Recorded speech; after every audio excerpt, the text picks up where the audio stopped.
सम्मान किया जाता है, वहाँ इस राज्य में महिलाओं का अपमान किया जा रहा है।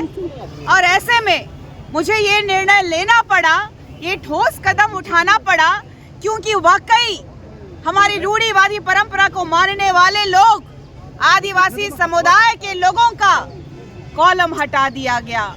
हमारी अस्मिता पे लगातार प्रहार किया जा रहा है अंग्रेजों के द्वारा, जो भारत देश में ईसाई धर्म का प्रचार प्रसार जोर शोर से हुआ, लेकिन हमारे झारखंड राज्य में मिशनरियों का मिशन लगातार, आप देखिएगा कि चंगाई के माध्यम से कभी किसी का पैर टूट जाता है तो वो चलने लगता है, कान में अगर सुनाई नहीं देता है तो वो सुनने लगता है, आंखें नहीं दिखती तो देखने लगता है। ऐसे अंधविश्वास के माध्यम से मिशनरियों के मिशन को यहाँ के चर्च के दलालों के माध्यम से हमारे समाज को लगातार हानि पहुंचाई जा रही है और लगातार हमारे आरक्षणों का दुरुपयोग इन धर्मांतरित ईसाइयों के द्वारा किया जा रहा है। इस भारत देश में सभी धर्मों को मानने की आज़ादी है,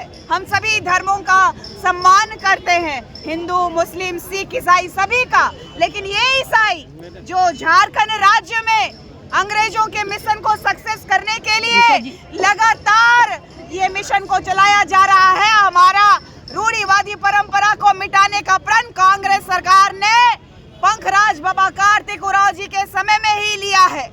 पंखराज बाबा कार्तिक उरांव जी ने 348 सांसदों के साथ चलता हुआ सत्र को भंग करने का काम, जिस समय में स्वर्गीय इंदिरा गांधी की सरकार हुआ करती थी, आज की ये धर्मांतरण के मुद्दे नहीं है। लगातार हमारे पुरखों ने इस झारखंड राज्य में हो रहे धर्मांतरण के खिलाफ आवाज उठाई, लेकिन सत्ता में बैठे आदिवासियों के दलाल प्रवृत्ति के लोग, जिन पे विश्वास किया हमारी जनता ने, जनता के लिए जनता के द्वारा चुनी गई सरकार ने हमेशा हमें ठगने का काम किया है।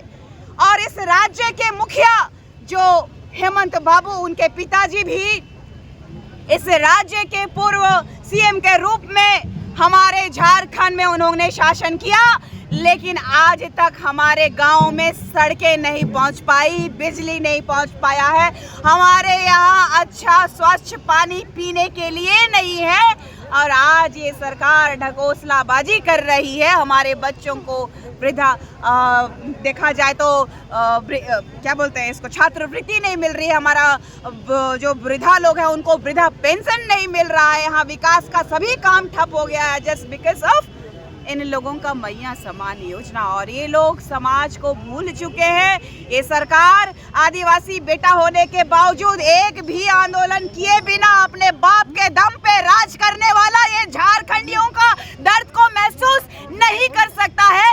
इसीलिए हमने इतना बड़ा फैसला लेने का निर्णय किया कि ये आदिवासी के नाम पे कलंक है। ये झारखंड सरकार जो है 81 विधानसभा सीटों में 28 विधानसभा सीट हमारे लिए आरक्षित होने के बावजूद 10 धर्मांतरित विधायकों के दबाव में ये सरकार चल रही है। 10 धर्मांतरित ईसाई मिशनरियों के मिशन को सक्सेस करने में कामयाब रहे हैं। इसीलिए ये सरकार ईसाई और कसाई की सरकार है।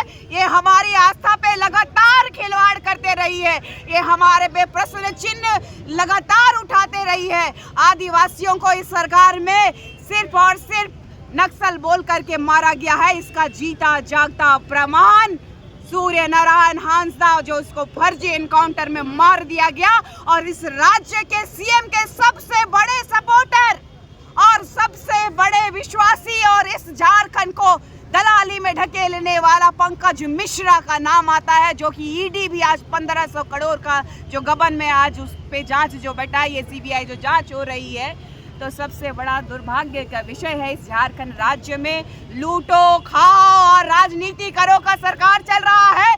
और यहाँ के जल जंगल जमीन, यहाँ के आत्मा को, जो जमीन यहाँ की आत्मा है, उसको लगातार छीनने का काम ये सरकार के द्वारा, सरकार के गुंडों के द्वारा किया जा रहा है। इसीलिए हम धर्मांतरण का विरोध करते हैं, डिलिस्टिंग की मांग करते हैं, आदिवासी अस्मिता को बचाने के लिए, आदिवासियों के लिए कॉलम का डिमांड करते हैं। और ये आवाज, ये सिर्फ और सिर्फ एक मुंडन के माध्यम से इस राज्य को नहीं, केंद्र की सरकार को चिताने का काम हमने किया है। अगर हमारी बातें नहीं सुनी जाएंगी तो दूसरा हिड़मा से मुकाबला करने के लिए केंद्र की सरकार भी तैयार रहे। ये आदिवासी बेटी की चेतावनी है आपको, चाहे राज्य सरकार हो चाहे केंद्र की सरकार हो।